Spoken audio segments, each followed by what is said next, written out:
How much do you know about Yemen? You probably heard it's on the brink of famine and is the world's worst humanitarian crisis.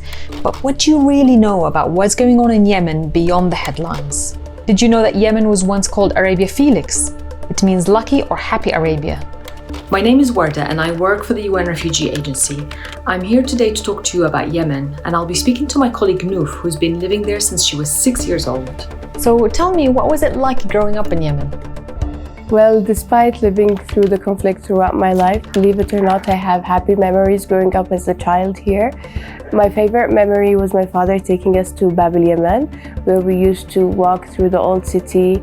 Imagine there was once a live orchestra there, and there were many tourists. And did you know that mocha coffee originates from Yemen?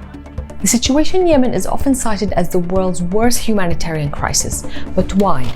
There's ongoing conflict, cholera outbreak, floods, COVID-19, and now the country's on the brink of famine.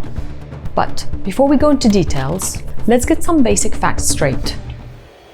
Yemen is a country in the Middle East. It lies at the southern tip of the Arabian Peninsula. Its population, 30.8 million people. 20 million of them require humanitarian assistance. That's 66% of the entire population of Yemen. That's more than the combined populations of Sweden, Norway, and Finland. So why are so many people in need of help? Well, Yemen has been in and out of conflict and political instability since the 1960s. I remember, for example, in 1994, there was a civil war between the North and the South. But in 2015, for example, the situation was different because the conflict turned into a full-blown war. In all these wars, thousands of Yemenis have died and around 4 million have been forced to flee their homes. In fact, today, 1 in 8 Yemenis are displaced. My house, where I lived with my son and my parents, was bombed twice. In 2015 and then in the end of 2017, we were forced to move into a different neighborhood. We consider ourselves really lucky to be able to afford to move. These repeated conflicts left a huge dent in Yemen's economy and infrastructure. Hospitals, residential buildings, schools, and roads were all affected.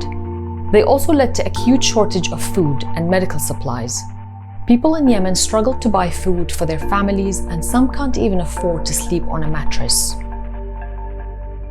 What's striking in Yemen is that it's a young population with more than 7.4 million children caught up in the conflict. My childhood in Yemen was challenging because of all the problems, fuel crisis, and electric cuts.